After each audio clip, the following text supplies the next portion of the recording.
Hello, everyone, and welcome back to the newest episode of Games I Speak. I'm Gio. And I'm Josie. And this week, we have a lot of things to cover. Yes. So let's jump right in. Mhm. First up, something interesting happened a couple weeks ago, and I didn't really see anyone on YouTube covering it. But I wanted to run it by Josie because he used to work at GameStop. What? You're using that against me? No, I'm not. Those were different times. Those were hard times. Those were dark days. So let me recap what happened, and then you can let me know if you think this is possible or not. Okay. So basically, 2 weeks ago, a person went to a GameStop, and they bought a bunch of Xbox. First of all, let me point out this GameStop was closing down, so they were liquidating. Okay. So he went to a GameStop, and he purchased a bunch of GameStops, or a bunch of Xbox One X's for $199. Then he drove down the street and he traded them in for $275, and it says here that he ended up buying 9 and making over $796 in gift cards and kept one. Yes, and he kept one. So my question to you, so let me first just recap the kind of hate that I read on that thread. Oh, okay. First of all, Reddit closed down the thread, but a lot of people were like, how dare you deprive, regular people from getting something on sale? And you're just an opportunist. You're just scalping, and you're basically taking these consoles from people who would enjoy them. You're not wrong. So the person... Why did Reddit remove it, though? I think because of that. Because of the fact that this guy's basically bragging that he, gamed the system. He gamed GameStop. Yeah. Now... You got... First, let me say, don't hate the player, hate the game. Now, GameStop screwed up, obviously, in this case, because, but I want you to explain to me if this is possible, and if it is possible, how did this happen? Do you think anything's possible, Gio? Yes. But in all honesty, so I haven't worked at GameStop since about 2012, and things have changed. Yeah. But I'd say this circumstance is kind of unique in that there was clearance. Like this GameStop was liquidating itself. So yes, the price could be lowered because of that, because they're trying to liquidate stock because they don't want to pay for shipping to ship this stock to other stores. Yeah. So that's one. Another one is the actual person that was selling the items. They probably weren't pushing GameStop subscriptions or something like that. So if the person wasn't under an account with GameStop, so that means that whomever he traded it to at another GameStop, they wouldn't see his purchases. Oh, okay. Because right now GameStop is taking track of all your transactions through all the GameStops. It's all linked. Yeah. So that's another way that he could have gotten away with it if the transactions were done under an account and the person that was taking the trade-ins at the other GameStop saw that and didn't do anything. That's wrong. Yeah, okay. And you know what? Maybe he actually knows the person that he was trading it into, and game the system that way. Because that's another way. Yeah, exactly. Now, what's up with that? I have a question for you. So let's say he wasn't logged in his account when he bought them, right? Okay. So there was no record of him. Yes. But couldn't it track his card? Like if no, he used GameStop doesn't do that. Okay. GameStop doesn't do that. And here's the thing: he went in and traded it in for gift cards, so he went in for store credit. So ultimately, all that money goes back to GameStop no matter what. Yes.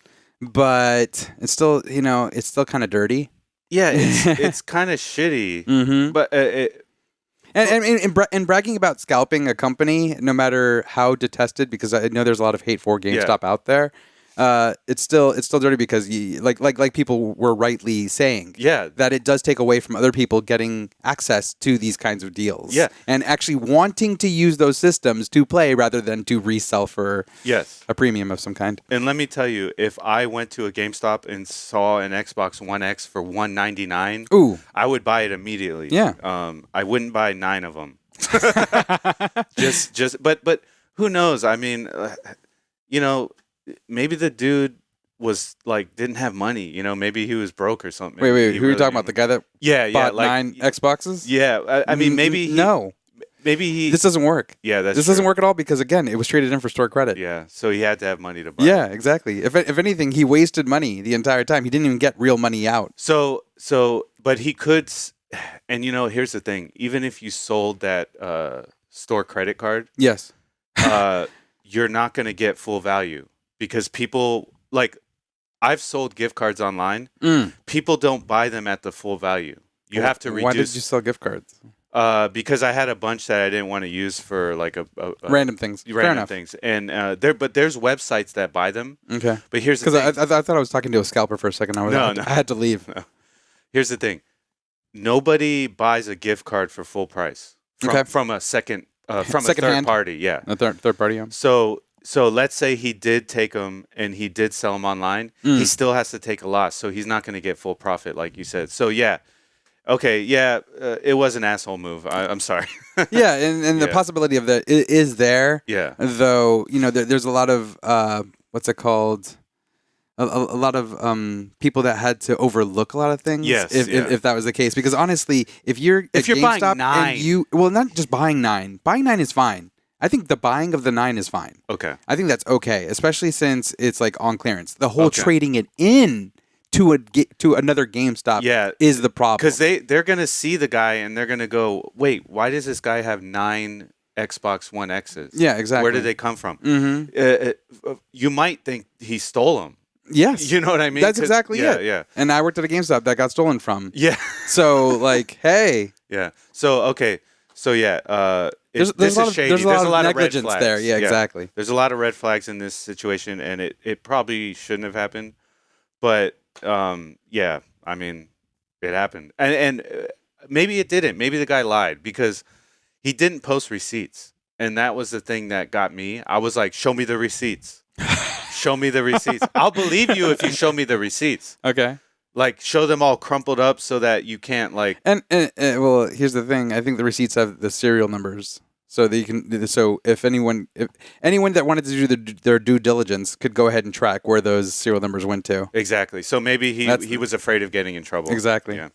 All right. Well, I'm going to chalk this up to... He wasn't afraid of bragging about it. Yeah. I'm going to chalk... And there was a picture of him at the GameStop with a stack of Xbox One X's at the register. Ooh, there you go. He posted. You have your picture. But that could have been a picture from anywhere. You know what I mean? He could have photoshopped those Xboxes in. Yeah. Fair enough. Yeah, but moving on. Moving on. It just bothers me, but moving on. So next up, Blizzard issued an official apology. Warcraft 3 refunded. Warcraft 3 refunded. Literally refunded. That's a good name for the game now. Warcraft 3 refunded. Because no one should buy it. So here's the thing. The person, Kyvax, goes into detail about what players were complaining about and what the game or the company thought about it. But there wasn't actually a solid, hey guys, we're sorry, we screwed up. Well, let's read this. Let's read this line real quick. Let me see. First off, we want to say we're sorry to those of you who didn't have the experience you wanted, and we'd like to share our plans for what's coming next. So that's already kind of like, oh, it's your fault that you didn't have the experience you wanted. Yeah. That's not an apology. Yeah, and here's the thing. They've already relaunched the original StarCraft successfully, so they know what to do. So it's kind of like, what did they do wrong? What did they do who wrong? Fumbled? Yeah, who fumbled here? I can sure as hell say it wasn't the gamers. They had nothing wrong to do. Well, they obviously stated as much. They were like, we're sorry you didn't get the experience you wanted. Yeah, and let me point something out. A lot of people, including myself, went out and rebought the original version of Warcraft 3, and we played it last year.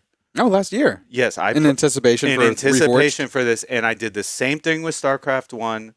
I played the hell out of it before they relaunched the remaster because I wanted to be warmed up. I wanted to be ready to jump in there and have battles with people. Fair enough. But now it's like I'm not going to... I didn't buy it because it sucked. That's why I didn't buy it. I could have bought it day one, but I was busy and I was looking at the Fallout. Okay. And my friend was like, don't get it. Don't get it. I already tried to refund it. He tried to refund it in the first 2 days. So well, now they have an automated refund So Yeah. I mean, that shows how much they care about their product. Yeah. I've never heard of an automated refund No. for a video game, no less. No, it's Digitally. digital. Yeah. Nintendo's not going to do that anytime soon, I'll tell you that. No. So I just think that Not that Nintendo did Warcraft. I'm just Yeah. It's an example. yeah. So like, if you have these sacred cows Yes. of games, Mm. right? And Warcraft 3 is one. Okay. It's a sacred cow. It spawned MOBAs with Dota, all that. So if you have these sacred games, please give them the love and detail that the original got. You know what I mean? Resident Evil 2 remake. Amazing. Boom. Amazing. Done. Yeah. If you give that kind of love and care Yeah. and the production values that it deserves Yeah. for a beloved product, Yeah. you reap dividends. Yeah. Like that's still like people are excited for Resident Evil 3 because of Resident Evil 2 remake. And let me say, the fact that they did such a good job with Resident Evil 2, people are going crazy over the Nemesis remake. It looks amazing, and people want it. I even replayed Nemesis and put a review. If you want to see that review, yeah, I put a review from Dreamcast. Yes. Yeah. So with the DC HD. with the DC HDMI. Now, I do want to say the very first part is using the DC HDMI, but my settings in OBS were wrong, so it's a little blurry. But if you go through my playthrough videos and Yes. look at like part 3 and 4, it's so crisp. I mean, it's amazing. So crisp. So crisp. So choice. It is amazing. So moving on, Yes. we got some big news this week about Evolution 2020. Okay. We covered a little bit about Evolution Japan Yes. 2020. So let's move on to this. So I'm going to go over the lineup here and just kind of talk about some interesting things. So one, we have the new version of Street Fighter Champion Edition. Street Fighter 5. Yeah, Street Fighter 5. Everyone knew that was coming. That's not a big surprise, but it's cool because they added a lot of the previous content to this version. So people are going to get costumes and all this cool stuff. Nice. Yeah. So if you're You mean the DLC that Yeah, they charge yeah. up the butt for? But it's a good time to jump in on the game. I'll just say that. Okay. Yes, the community's grown, but there are some characters that are kind of easy to pick up, like Ed or Falk or something like that. Okay. So Tekken 7, Leroy got nerfed, and from my We covered that last episode. yes, I do want to say quickly that a close friend of mine who goes to tournaments and plays Tekken told me that he's getting a second round of nerfs because the first round wasn't enough. He's still too powerful. Hot damn. Yeah. So yeah, you got that to look forward to if you're a Leroy player. Super Smash Bros. Ultimate, Granblue Fantasy Versus. Whoa. You can't just skip over Super Smash Bros. Ultimate like Yes, that. I can. Byleth. We're gonna see how many Byleth players are out there. We talked about the new character coming out. I'm actually interested to see if There's going to be 0. No, there's going to be no, 1. Byleth is a freaking tank. Have you tried her No. or tried him? No, not yet.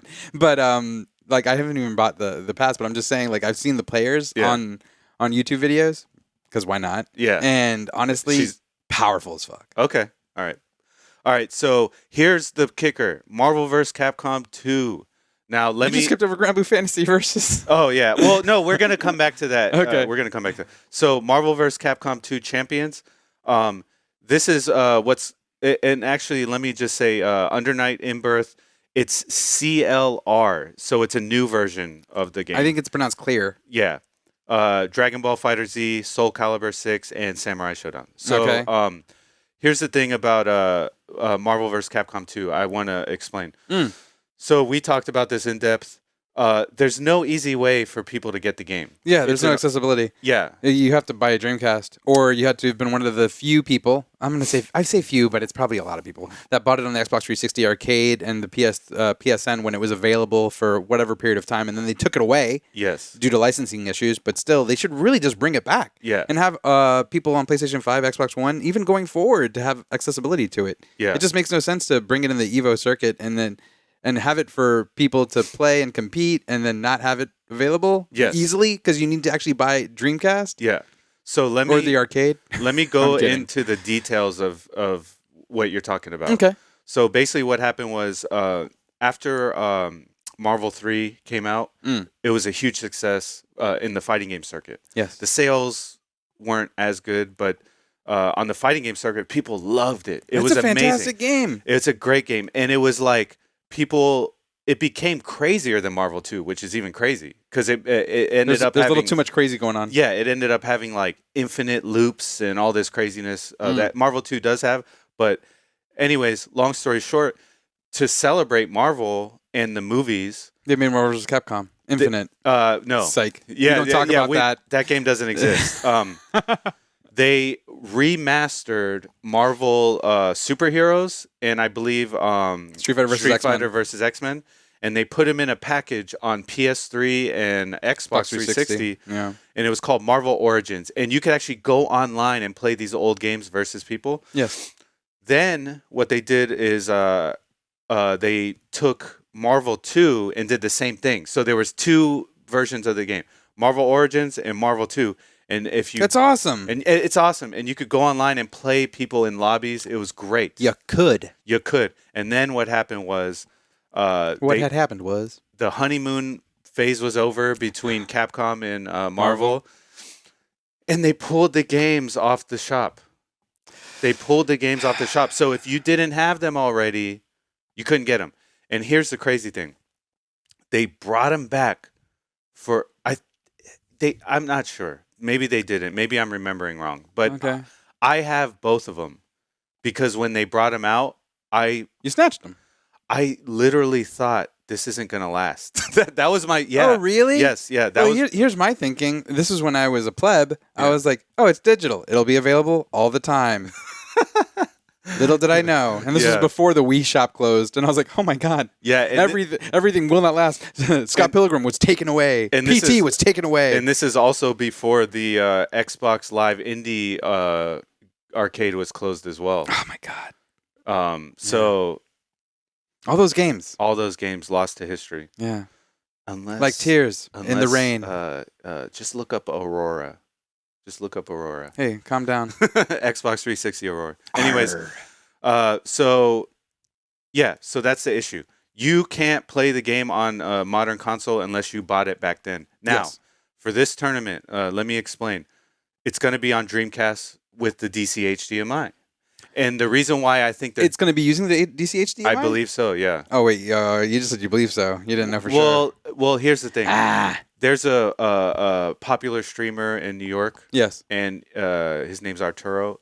And what he does is he does these retro tournaments with the Dreamcast and the DC HDMI, and he does Marvel 2. Which is what he does too. Which is what I do too at my house sometimes. And it's beautiful. The game looks beautiful. But here's the thing. You need a CRT. I'm kidding.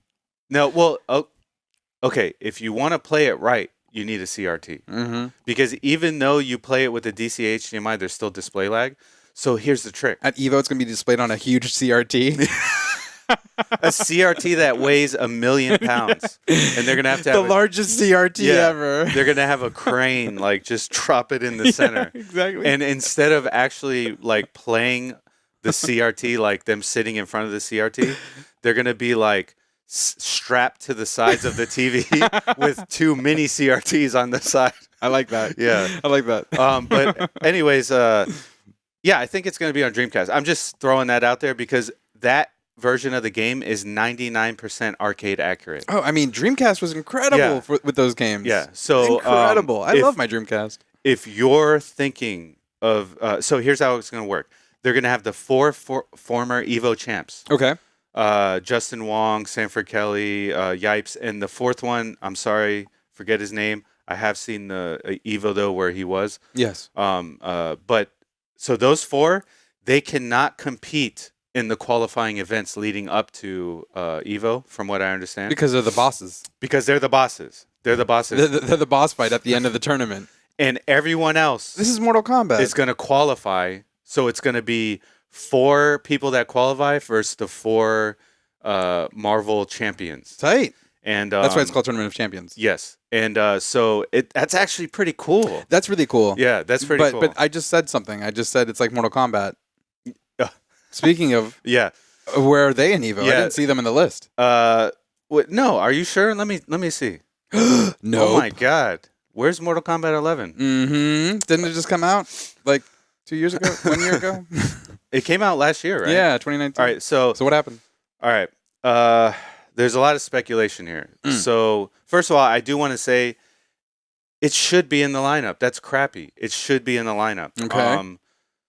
It's not the most like hype game because it's kind of janky with the movements of using the engine. Okay. I believe they use Unreal Engine. Okay. Now, a lot of games use Unreal Engine and they make it smooth, but Mortal Kombat just has that rigid feeling. It's always been that way. Yeah, I've never really gotten into Mortal Kombat personally, but I understand the popularity and, the appeal. And it's very strict on some of the inputs. But anyways, enough of that.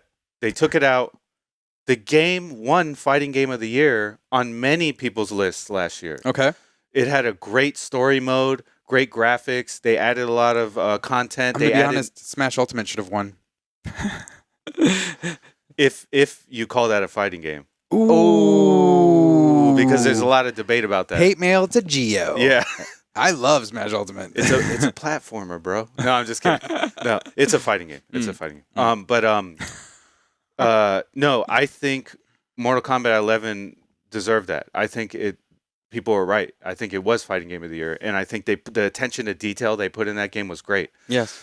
But they took it out of the lineup, and people are like, why? Why'd you take it out? And why? Some people are saying because part of EVO 2020 is going to be streamed on ESPN, which is owned by who?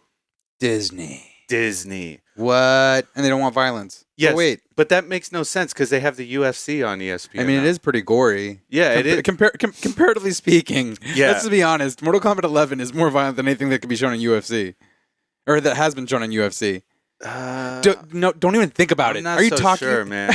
A well-placed elbow to the forehead makes a lot of blood. Does it do like UFC? Does it do a zoom in and show the skull cracking? No. Yeah, I thought so. But that's a lame excuse. That's a lame excuse, and I don't support that at all. I don't think that's a good excuse to remove a game. No, that's stupid.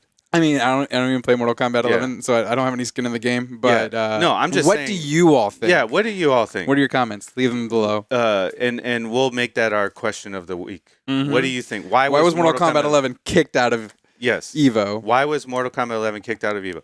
Either way, whatever excuse they give is not good enough for me. So I'll just say that. Fair enough. Moving on. So moving on, we have something that you are very excited about. I was just excited about everything. Oh, what? Wonderful 101. Yes, what remastered. I love how they're saying remastered when it's not going to be that remastered. But please explain to people why this is so important. Okay, this is important because Platinum Games, they're a beloved developer of mine. They made Nier Automata most recently. They've got this other one called Babylon's Fall coming out soon. But they are the same team that was behind Clover Studios for Capcom. Mm-hmm. As well as just like internal Capcom games. They have Hideki Kamiya, who worked on Resident Evil 2. We talked about Resident Evil, the OG Resident Evil 2. Yeah. And Devil May Cry. That they made games like Okami. They have a lot of good experience. Yeah, exactly. And Platinum Games, like them by themselves, they made Bayonetta, which is one of my favorite action games. Astral Chain, which I'm playing right now. Yes. Yeah. And what's it called? What's the other one? Vanquish, exactly. Vanquish, which is coming out soon. The collection, Vanquish and Bayonetta, which you should grab if you can. Yes, you should totally grab that. So explain why is this so cool? So why this is so cool is because this game did not have a snowball's chance in hell on the Wii U. No, as a lot of other no games. offense. It just barely sold. And honestly, people that do love Platinum Games and just love the way that they go about making their games. They're very unconventional, but they're really well made in terms of action. Like if there was going to come to the Switch at all, and this is their opportunity to do so. Nintendo finally gave them the ability, or not finally, but gave them the ability, which I've never really seen ever, to go ahead and be like self-publish, do it. So it's not only just relegated to the Switch. Mm-hmm. Through this Kickstarter, they're able to self-publish and actually release it on the PlayStation 4 and Xbox One and Steam. Yes, which is increasing the audience, to who it can get to, as well as just the idea of having other games come out. Yes, like this is important in general, so that you can go ahead and see, like maybe ask crowdfund games that you don't think would ever have a chance of coming out current gen or otherwise to actually be released. And like you can actually kind of, I don't want to say beg, but ask these studios to make an effort. And if this goes well, which it already has, it's already broken 1.5 million as of today, as of this recording, from a $50,000 goal. Yeah, and because of that, they're actually adding a new mini game to the game, which is awesome. Yeah, which is awesome. And I do want to say, they have a website where they kind of like revealed this. There's 3 other spots, so they might be bringing 3 other games to these new consoles. So do you want to hear my I guess conspiracy theory or my theory on this? So bear with me. So right now it's called the Platinum 4. Yeah. Okay, and I don't think this is just relegated to games that haven't been announced.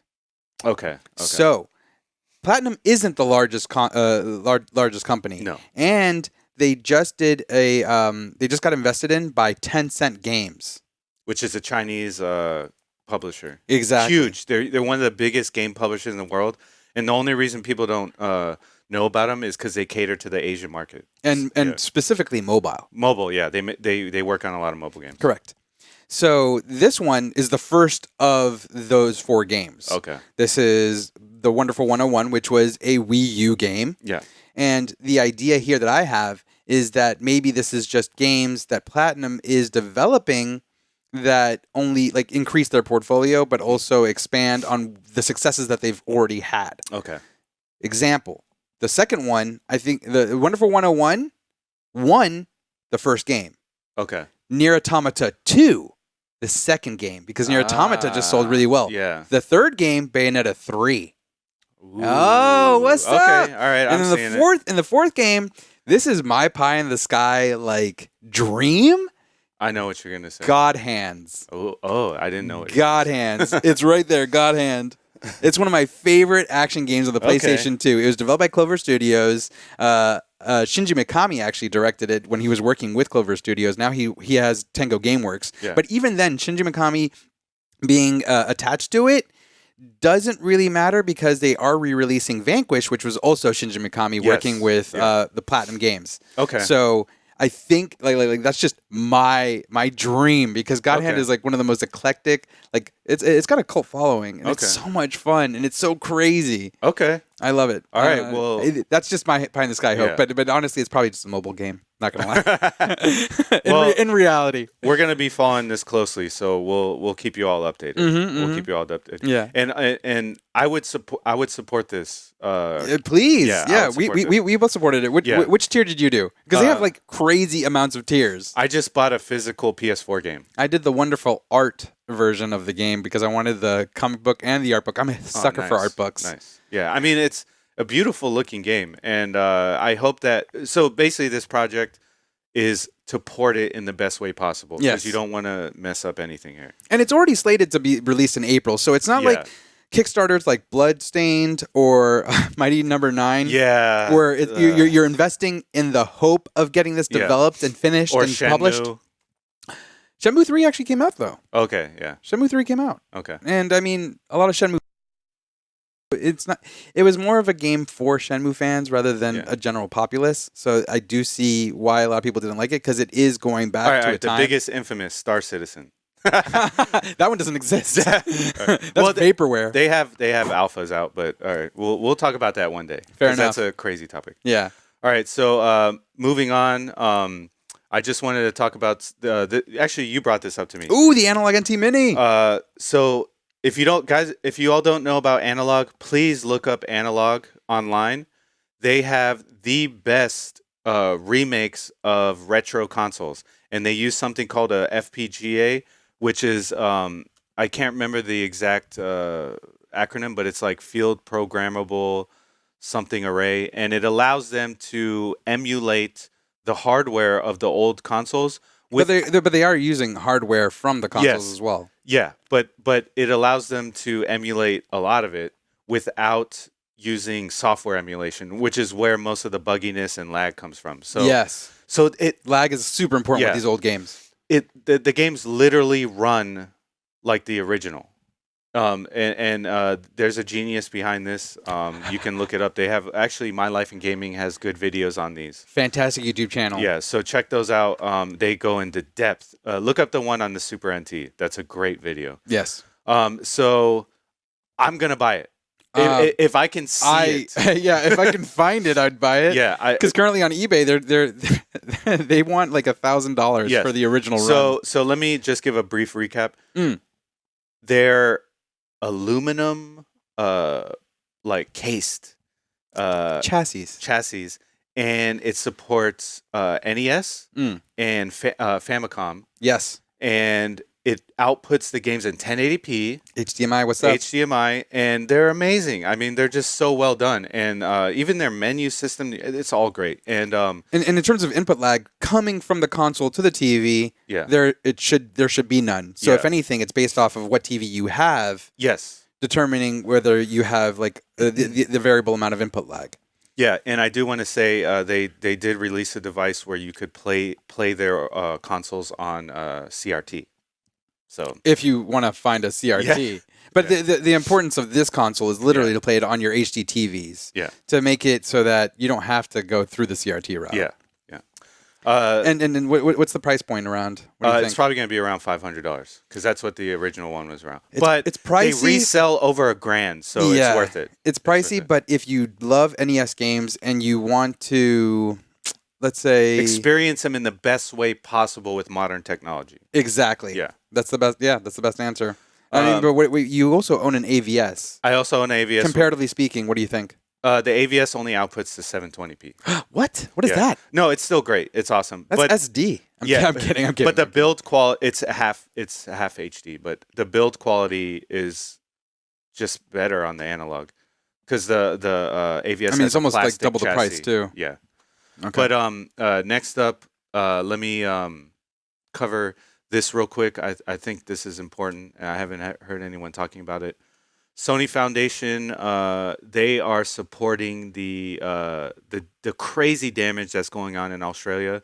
So if you're a Twitch streamer and you stream between February 1 and the 23rd, you can enter a contest and you can just help, get money for a lot of these youths in Australia, and it's a good cause. It's a good cause. So I just wanted to highlight this because I think it's a great thing. I will put the link in the comments, in the description below. Yes, so please. Please check that out if you're a Twitch streamer. And then let's finish off with something. This is something that we're both looking forward to. We were just talking about this. We were talking about it. You barely hinted at it. I know. Because you wanted to finish with it. I did want to finish with this. So it looks stupid. It looks amazing. The game's already out in Asia.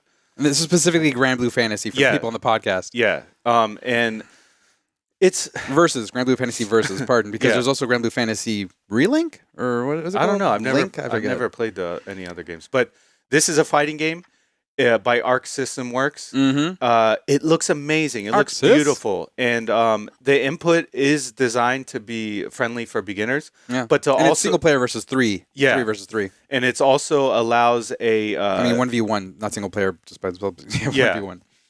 But it also allows depth for more like hardcore players. Yes. Similar to Dragon Ball FighterZ. Yes. So they have a simple. It's accessible. It's accessible. They have an easy combo system, and then they have like a more like you can go crazy and do crazy combos.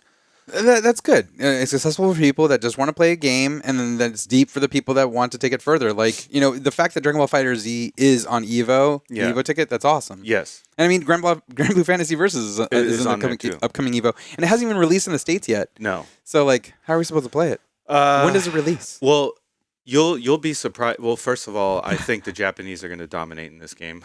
Well, they've already had it for a month longer. Yeah. Unless, of course, you order it from Japan.